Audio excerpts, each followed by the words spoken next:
그 애가 잘 되기만을 바랐습니다. 그게 부모의 바람이라고 믿었습니다. 그런데 어느 날 문득 깨달았습니다. 나는 점점 사라지고 있었단 걸요. 툇마루에 앉은 은희는 차가운 찻잔을 두 손으로 감싼 채 밤하늘을 올려다봅니다. 눈동자엔 아무런 빛이 없었습니다.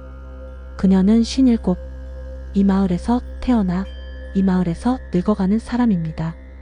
언젠가부터 자신을 이름 대신 엄마라 부르기 시작했던 사람. 그리고 이제는 외할머니라는 이름까지 더 씌워진 사람. 은희는 속으로 물었습니다.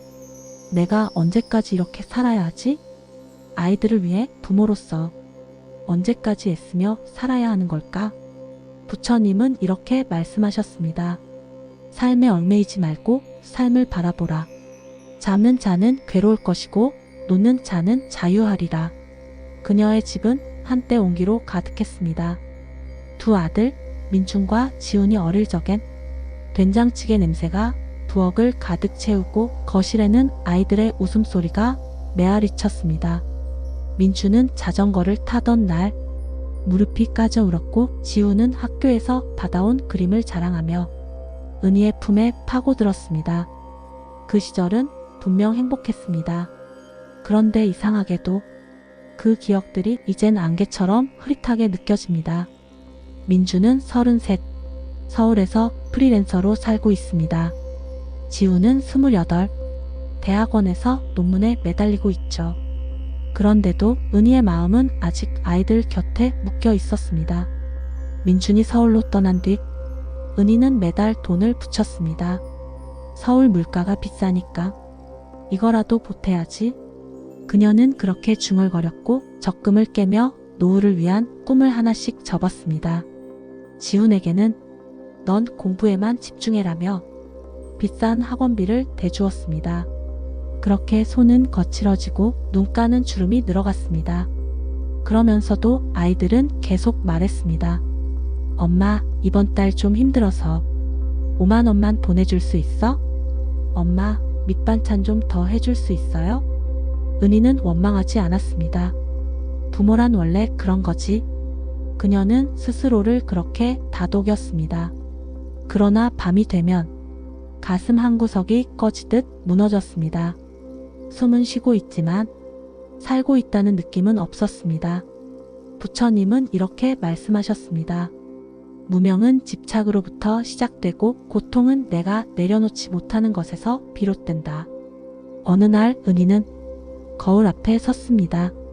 흰머리가 늘었고 어깨는 축 늘어졌습니다. 그 속엔 젊은 시절 아들을 업고 시장을 누비던 그 엄마의 모습은 없었습니다. 그녀는 오래전 돌아가신 자신의 어머니를 떠올렸습니다. 은희가 결혼할 때 어머니는 금반지를 팔아 혼수비를 마련해 줬습니다. 그리고 항상 말했습니다. 나는 괜찮아. 너만 잘 되면 돼. 그 말이 은희의 가슴 속에 따뜻하게 남아있던 동시에 어딘가 슬펐습니다. 왜냐면 어머니는 자신의 꿈을 끝내 한 번도 펼쳐보지 못하고 그대로 세상을 떠났기 때문이었습니다. 은희는 그제야 깨달았습니다. 나도 똑같은 길을 걷고 있구나. 민준과 지훈이 자신의 희생을 짐처럼 느끼는 건 아닐까? 엄마라는 이름이 아이들에게는 부담일 수도 있지 않을까? 불교에서는 이렇게 가르칩니다. 인연이란 머물다 떠나는 법. 그 흐름을 거스르면 괴로움이 따라온다. 가을이 깊어질 무렵 은희는 동네 뒷산 절을 찾았습니다. 절 마당엔 커다란 느티나무가 있었고 나뭇잎은 노랗게 물들어 바람에 흔들렸습니다. 스님은 느티나무 아래 조용히 앉아 있었습니다. 은희는 다가가 조심스럽게 물었습니다. 스님, 제가 왜 이렇게 무거운 걸까요? 왜 이렇게 힘든 건가요? 스님은 부드럽게 웃으며 대답했습니다.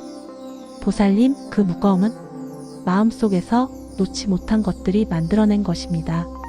그건 사랑일 수도 있고 집착일 수도 있지요. 은희는 깜짝 놀랐습니다. 집착이라니? 아이들을 사랑한 것이 어떻게 집착이 될 수 있단 말인가? 스님은 조용히 그러나 단호히 말했습니다. 진정한 사랑은 상대를 자유롭게 하는 것입니다. 내가 아니면 안 돼, 내가 끝까지 해줘야 해. 그런 마음은 사실 상대에 대한 불신에서 비롯되기도 합니다. 그 말이 은희의 가슴을 꿰뚫었습니다. 그녀는 민준이 힘들다 말할 때, 지훈이 논문 때문에 지쳐 있을 때 항상 이렇게 생각했습니다. 내가 도와주지 않으면 이 아이들이 무너질 거야. 그러나 그 마음은 어쩌면 아이들을 믿지 못하는 것이었고 자신조차도 믿지 못했던 겁니다. 며칠 뒤 은희는 따뜻한 국 한 그릇을 끓였습니다. 누구를 위한 것도 아니고 아이들이 올 것도 아닌 날이었습니다. 그녀는 부엌에 앉아 조용히 밥을 지었습니다. 그 밥은 오랜만에 자신을 위한 한 끼였습니다. 밥 냄새에 따뜻한 햇살이 스며들고 그 순간 그녀는 아주 조심스레 미소를 지었습니다. 이제는 나를 위해 살아야 하지 않을까? 그녀의 마음속에서 낮게 울리는 목소리가 들렸습니다. 부처님은 이렇게 말씀하셨습니다. 그대 자신을 사랑하라. 그대가 스스로를 귀히 여기지 않으면 누가 귀히 여길 것인가? 그날 저녁 은희는 큰 결심을 했습니다. 아이들과 솔직한 대화를 나누자. 민준과 지훈을 집으로 불렀습니다.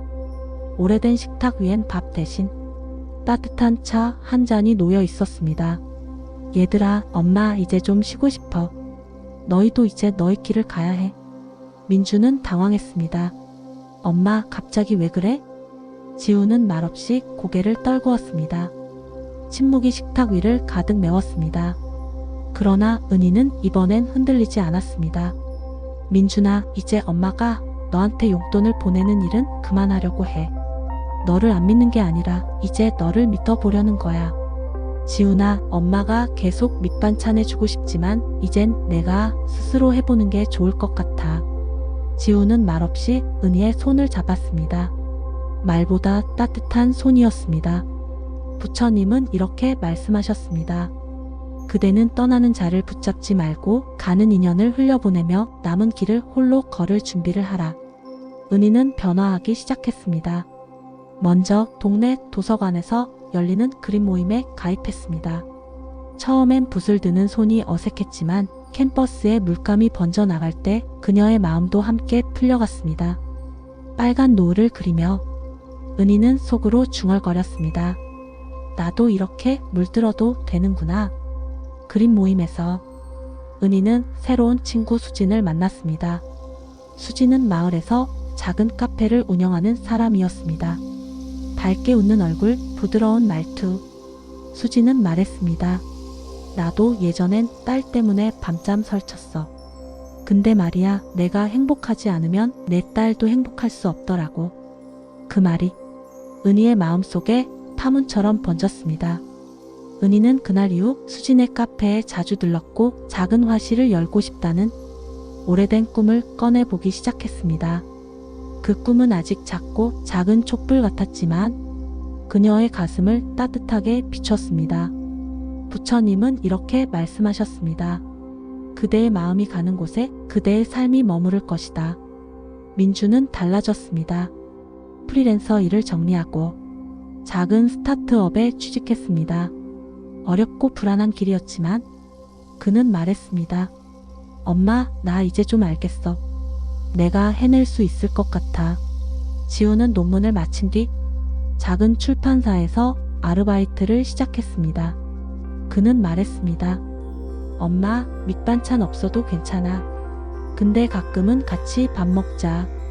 그 말에 은희는 조용히 웃었습니다. 이제는 부담 없는 사랑이었습니다. 이제 은희는 아침마다 툇마루에 앉아 명상을 합니다. 눈을 감고 숨을 고르며 조용히 속으로 되뇌입니다. 지금 이 순간 나는 여기 있다. 나는 괜찮다. 모든 인연은 흘러간다. 부처님은 이렇게 말씀하셨습니다. 놓는 순간 그대의 손에 비로소 자유가 깃든다. 이제 은희는 자신의 인생을 살아갑니다. 아이들을 향한 사랑은 여전하지만 그 사랑은 무게가 아닙니다. 강요도 의무도 아닙니다. 이제는 비워낸 자리에서 마음이 자랍니다. 어느 날 절에 들렀던 그 느티나무 아래서 은희는 다시 스님을 만났습니다. 스님, 저 이제 좀 알 것 같아요.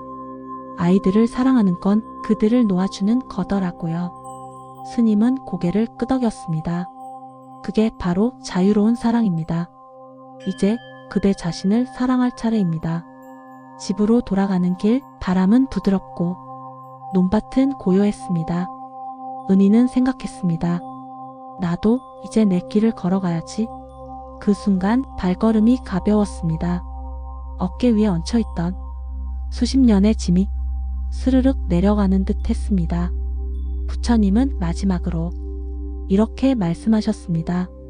그대의 삶은 그대만의 것이다.